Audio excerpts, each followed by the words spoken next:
वाले समय में ये स्थापित तथ्य है, साइंटिफिकली एस्टेब्लिश्ड है कि जितना ज़्यादा हम कोयला जलाएंगे बिजली बनाने के लिए, उतना ज़्यादा मौसम में परिवर्तन आएगा, जिसको क्लाइमेट चेंज कहते हैं। और जो मीन टेम्परेचर है वो लगातार बढ़ रहा है। मेरे ख्याल से छत्तीसगढ़ जब बना था तब से अभी तक छत्तीसगढ़ में गर्म दिनों की संख्या और गर्म घंटों की संख्या पहले से कम 25 से 30% बढ़ चुकी है। उसका एक मेजर कारण है कि जो छत्तीसगढ़ बनने के बाद 20 साल तक लगातार स्पॉन्ज आयरन प्लांट और पावर प्लांट लगाने का अंधाधुंध जो हो रही है, और उससे लाखों टन कोयला प्रतिदिन जल रहा है, जिसकी गैसेस छत्तीसगढ़ के एटमॉस्फेयर में जा रही है। ये गैसेस कहीं रुकती नहीं है, ये पूरी दुनिया में इफेक्ट डालती हैं, लेकिन क्योंकि यहां जल रही हैं तो उसका सीधा असर यहां हो रहा है। ये टेम्परेचर बढ़ रहा है, सारी चीजें हैं, दुनिया में एस्टेब्लिश हो गया और ये लोग एक्सेप्ट कर रहे हैं, हर सरकारें मान रही है। इवन हमारे मोदी जी प्रधानमंत्री विदेश जाके बोल के आते हैं पंचामृत है और हमको क्लाइमेट चेंज कंट्रोल करना है, ये वो ड्रामा जितने हैं कि एनर्जी की रिक्वायरमेंट हमको रिन्यूएबल में या नॉन फॉसिल फ्यूल में शिफ्ट करनी है। गैस हमारे यहाँ बहुत कम है, हमारे यहाँ फॉसिल फ्यूल सबसे ज्यादा कोयला है, और कोयला हम जला रहे हैं, अंधाधुंध जला रहे हैं। पहली चीज तो ये कि कोयला कितना हमारी बिजली बना रहा है और वहां पे क्या गड़बड़ी है। वो गड़बड़ी ये है कि 4 लाख मेगावाट के पावर प्लांट देश में लगे हुए हैं। हमारी पीक डिमांड, अभी आपने पढ़ा होगा, जो सबसे अधिकतम डिमांड है वो 2,07,000 मेगावाट की है। इसका मतलब ये हुआ कि हमारे पास लगभग दुगनी क्षमता के पावर प्लांट लगे हुए हैं। फिर भी आप कहेंगे बिजली जा रही है, बिजली कम है, बिजली ये है, बिजली वो है।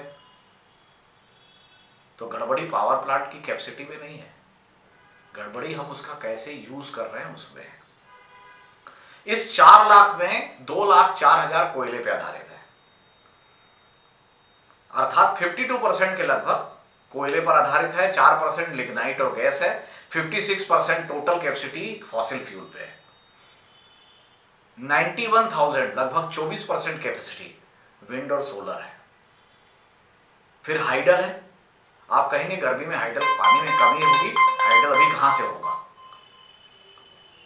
बात सही है, गर्मी में पानी की कमी होगी, बादलों में तो उतना हाइडल आप नहीं प्रोड्यूस कर पाएंगे, लेकिन गर्मी में सूरज तो पूरा होगा, गर्मी में हवा तो पूरी है। तो 91,000 विंड है, सोलर है। अगर 2,07,000 हमारी पीक डिमांड पहुंची तो उसका 45% तो हमारे पास विंड सोलर था। लेकिन जब आप जनरेशन में जाएंगे, देखेंगे आंकड़े कि ये जो 56% फॉसिल फ्यूल कोयला आधारित बिजली है, ये टोटल कंज्यूम की जाने वाली बिजली का लगभग 78 से 80% दे रही है।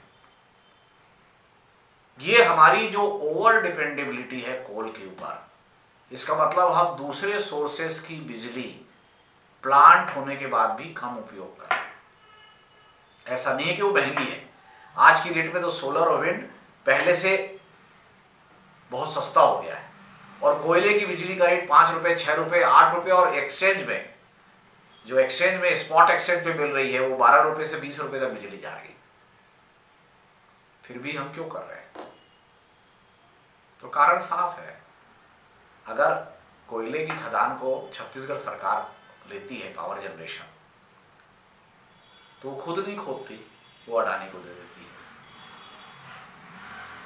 अडानी कोयला खोद लेता है, वहां तक रेल लाइन बनाने की योजना है गारे पहलवा तक, वो रेल लाइन पूरी नहीं बनाई जाती, क्योंकि फिर जो जय अंबे मोटर ट्रांसपोर्ट है उसको कोयले का सप्लाई का ठेका देना है, तो कोयले की सप्लाई का ठेका जय अंबे को मिल जाता है। फिर एक जगह आगे जाके कहीं कोल वॉश होना है, वो वॉशरी भी लगेगी। फिर उस वॉश, इस 3 जगह जहां कोयला अपनी जगह बदलेगा, वो तीनों जगह पिल्फरेज होगा, सिफोने की संभावना बनी रहेगी, चोरी की संभावना बनी रहेगी। ये सारे एवेन्यू जब हम विंड पावर और सोलर पावर करते हैं तो ना हमको सूरज की रोशनी खोदनी है, ना सूरज की रोशनी सप्लाई करनी है, ना हम सूरज की रोशनी को वॉश कर रहे हैं। तो ये जो कोल का व्यापार डिफरेंट एवेन्यूज देता है भ्रष्टाचार के, वो रिन्यूएबल एनर्जी नहीं दे रही है। इसलिए जो पॉलिसी मेकर्स हैं, जो ब्यूरोक्रेट्स हैं और जो पॉलिटिशियन हैं, वो आपको अंधेरे में रखते हैं और दुनिया में ये बताया जाता है कि कोयला अगर नहीं रहेगा तो भारत में बिजली बंद हो जाएगी। एक बहुत बड़ी सच्चाई है जो आपको जानना चाहिए कि हमारी कोयले पर ओवर डिपेंडेंसी से भयंकर हमारी इकोनॉमी नुकसान में जा रही है। अभी उदाहरण है, अभी केवल 20 मेगावाट बिजली की 20 गीगावाट बिजली की 10% बिजली की डिमांड बढ़ी, पीक डिमांड। पिछले साल अप्रैल में 185 था, इस बार अप्रैल 205 पहुंच गया, केवल 20 गीगावाट बढ़ी। उसके लिए कोयला सप्लाई करने के लिए आपको 753 ट्रेनें रद्द करनी पड़ी।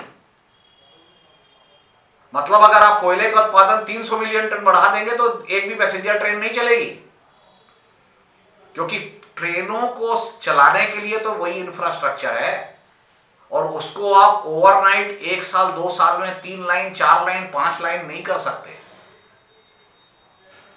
कोयला अगर बिलासपुर से कटनी होके बीना होके आगे जाना है तो लाइन 2 ही है, 3 कर लेंगे आप। 3 करते करते 4 साल लगेगा, तब तक आपकी डिमांड 4 के बराबर आ जाएगी। 4 करते करते आपकी डिमांड 5 के बराबर आ जाएगी। तो ये जो कोयले की डिपेंडेंसी का, अभी हमने केवल 80 से 90 मिलियन टन कोयला एक्स्ट्रा सप्लाई करना पड़ा है, उसमें आपकी 753 ट्रेनें बंद हो गई। और ट्रेनों के बंद होने का मतलब समझते हैं आप, आदमी घर से बाहर नहीं जा पा रहा है, व्यापार में नहीं जा पा रहा है, शादी ब्याह में नहीं जा पा रहा है, काम पे नहीं जा रहा है, नौकरी पे नहीं जा रहा है। अगर नहीं जा रहा है तो पैसा भी खर्च नहीं कर रहा है। शादी में जाते तो आप व्यापार सामान खरीदते, गिफ्ट खरीदते, कपड़े खरीदते, व्यापार पे जाते तो उसके लिए पैसे खर्च करते। जब ये सारी एक्टिविटी आपके यातायात के साधन के कोलैप्स होने के कारण नहीं होगी तो क्या आपको केवल बिजली बचा लेगी आपकी इकोनॉमी को? ये मायोपिक जो अप्रोच है, ये जो एडहॉकिज्म है पॉलिसी में, ये बहुत घातक है। आप बोल रहे हैं कि हम इतनी नई खदानें और खोलेंगे, कोयला ढोएंगे कैसे? कैसे इवैक्यूएट करेंगे? पिछले नवंबर से करगी रोड स्टेशन पर 18 ट्रेनें रुकती थी, अब केवल 2 रुक रही हैं। टेंगनमाड़ा, बेलगहना, घोंगसरा जैसे स्टेशन पर 100 साल से चलने वाली इंदौर बिलासपुर और भोपाल बिलासपुर ट्रेन नहीं रुक रही है। पूरे गांव की इकोनॉमी कोलैप्स हो चुकी है। वहां से ना फल आ रहा है, ना दूध आ रहा है, ना सब्जी आ रहा है, ना लेबर आ रहा है, क्योंकि ट्रेनों का रुकना बंद हो गया। क्यों रुकना बंद हो गया? क्योंकि पैसेंजर ट्रेनों के और एक्सप्रेस ट्रेनों के स्टॉपेज होने पर मालगाड़ियों का तेजी से परिवहन प्रभावित हो रहा है। और मालगाड़ियां क्या ढो रही हैं? कोयला। तो ये जो कोल सेंट्रिक आपकी एनर्जी डिपेंडेंसी है, ये आपको इतने लेवल पर मार कर रही है, इसका अंदाजा ही नहीं है।